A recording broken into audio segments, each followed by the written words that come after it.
Hi, and welcome to 15 Minutes of Fame. I am, of course, Sun, Moon, Savior. And I'm Earth, Soil, Foliage. Absolutely. Let's talk a little football to kick things off. Get it? Kick off. Yeah, you like that?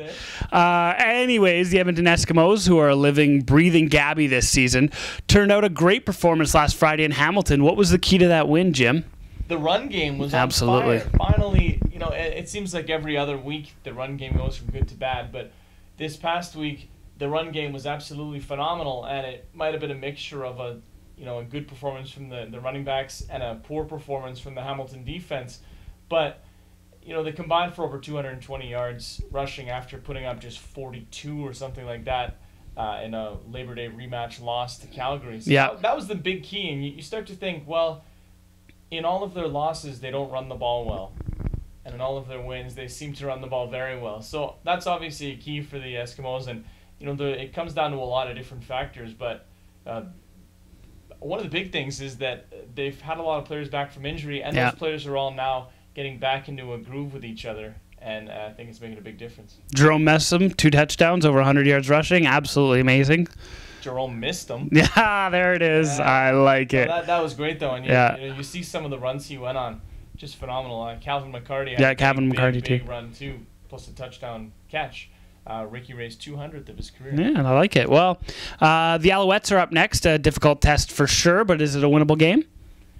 I think if they play the way that they played this past week and the way they've played in their other wins, it maybe seems like a funny thing to say, but when they're winning games, they're playing a certain way, and when they're losing, they're playing a certain way too. And if they can stick to that consistent, mixing up the run game with with Ricky Ray throwing the ball, I think it makes a big difference. And we just stomped all over Hamilton. Yeah. Hamilton beat Montreal 3 weeks ago, so it's winnable.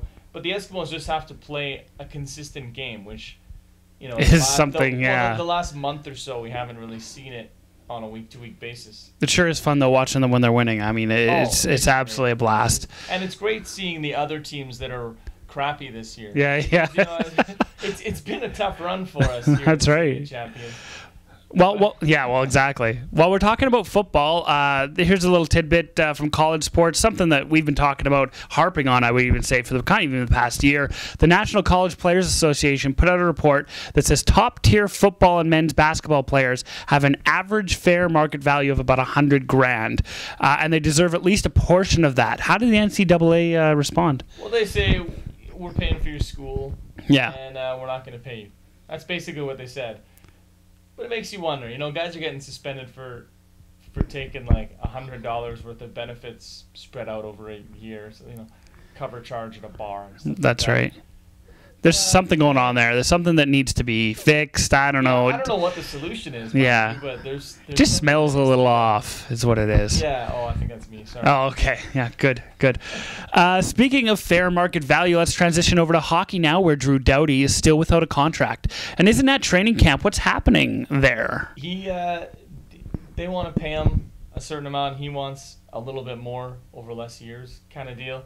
And I guess probably his agent's in his ear saying, no, you just stay out of camp. So he skipped physicals, he skipped that, and he's not at training camp yet. And he's holding out, I guess. I read an article on TSN that was saying that the longer he holds out, the less he's going to get, which I'm really actually kind of surprised about. I mean, I understand prorating and whatever, but come on. Well, they're saying it could be up to 20-some thousand less per day that he holds out. So he wants $7 million over a shorter term. They want to give him 6.8 over a 7-year, I believe. Yeah. And it seems like they're pretty close, but yeah, if he's sitting out and every day he sits out, it gets less. It doesn't seem like he's probably going to be happy with the next offer. And there was word from LA too that they're, if this goes on a certain amount of time, they might just pull their offer altogether. Be interesting to see LA without Drew Doughty, because they were looking like they could make a run this year. It's an exciting time for teams around the league, including the Oilers, as we get a first look at the new version of the club, which I'm loving. It's great. I need my hockey. Of course, all the talk is about the Nuge, and what does he have to do in training camp to make this team? Well, we saw in the rookie tournament there that he's got great vision. Yeah. He's a great passer. I think he's just got to keep up with that. He's got to show that he's, a versatile enough player that he can hold his own in the big league. And I think he's got stronger over the summer. I think he's, even a touch bigger than what people were expecting coming in. But I think for him, it's just he's got to show that he's, throwing him back to junior isn't the right move. And, it'd be good for Team Canada if they did. Well, exactly. But no, in that rookie tournament, I mean, he showed that among those players, he's maybe a cut above. He didn't put up a whole lot of points, but I mean, he did control the. Yeah, exactly. Play and, on the power play, he's great, but on the rush, when he just that little pass that maybe no one's expecting, that's the key to his game, and and that's where he's going to be good in Edmonton if too. You watch his highlights from the last year, especially. I mean, you see it. The top prospects game, some of the passes he made in that game, you just unbelievable. Come on. Yeah. Some key signings across the league this week. But what about that Tyler Myers contract? Yeah, $37.5 over 8 years or something like that. Crazy. Apparently with a $10 million signing bonus to kick in next year. Attaboy. That's something. Yeah. That's another example of those funny. And, of course, the Buffalo Sabres did it with Ehrhoff, too. But that's an interesting deal. Yeah, probably I would say he's worth the money though, because he's one of those rare mixtures of ginormous size and a whole ton of skill. Yeah, I'd pay him the same thing. I mean, I think he's worth it if you can fit him under the. Oh yeah, I would. Yeah. Like I would literally pay that guy that much money. I mean, I don't do this for free. No, do you do it for free? That's why I don't have yeah, that's right. Finally, with so many players on Twitter, the NHL is out with a social media policy this week. What's that all about? Yeah, 2 hours before the game, blackout, and then you can't tweet until your media availability is over or something Crazy. Like that. I guess it's good. I saw the other big thing is that players are held accountable for things they may or may not tweet. Right, and I understand where the NHL is coming with this, and I think it should be more just like have a little common sense. But I hope it doesn't temper the Paul Bissonnette ones. I think he came out, didn't he say like, oh, I'm only going to play like 25 games a year this year anyways, so it doesn't really apply to me. He said it was good. So I like it. Well, we're going to start out the GABBYs this week with a good to the Boston Bruins, who said this week that they'll be adding Marc Savard's name to the Stanley Cup, even though he missed most of the season battling post-concussion symptoms. His career might be done, but is this a good send-off? Absolutely. Yeah. That's good because he's a big part of that team, whether or not he's on the ice. And if his career is over, at least he's got his name on the cup. Yeah, which is good. Speaking of championships, yes, Jeff, our Edmonton Capitals. That's right. Our North American Baseball League champions. They beat the Rio Grande Valley San Angelo White Wing Colts, or the Texas Combo Team, right, as others were calling them. The Rio Grande Valley White Wings, we'll call them for now. Good. So they beat them in 5 games. Sherwood Park's Lou Pote pitched the game-winning game, and that's his MVP. That's his final game, isn't he? Retiring after this? I think that's what I heard. Yeah, because he's 40, I think. Well, we're the City of Champions again. That's all. We are the City of Champions again, which is fantastic. Woo! Yeah, for the North American Baseball League, which hopefully will even be around next year. FC Edmonton's in the playoffs too. Yeah, absolutely. What about Novak Djokovic? He improved to 64-2 this season with a win over Rafael Nadal in the U.S. Open final last week. In addition to his 64 wins, he's also lifted 10 trophies and earned a minor $10.6 million in one season. That's Driscoll money. That is Driscoll money. That's the most anybody's ever made in a year playing tennis. That's just fantastic. That's more than a lot of people have made in a year doing a lot of things. Yeah, that's right. Not just playing tennis. Kind of more than I'll ever make in my whole life. Yeah, that's probably true. We're going back to baseball for the first of our bads this week. Yes. San Francisco Giants pitcher Jeremy Affeldt is out for the season. You know what he was doing? What was he doing? They made him out. What's that? He's trying to separate frozen hamburger patties with a knife and sliced his hand. Also, Jay starter Brett Cecil missed a start this past week because he was cleaning out his blender. Right. And he hurt his hand. You know, it can happen anyway. Yeah, you gotta unplug those things, that blender before you put your hand right in. I was making a peanut butter and jelly sandwich right. today. Cut yourself. I just about impaled myself. Yeah. You gotta watch out for those butter knives. It can happen. Seriously, what's a guy like? What's a guy doing? having burgers. He's an elite athlete.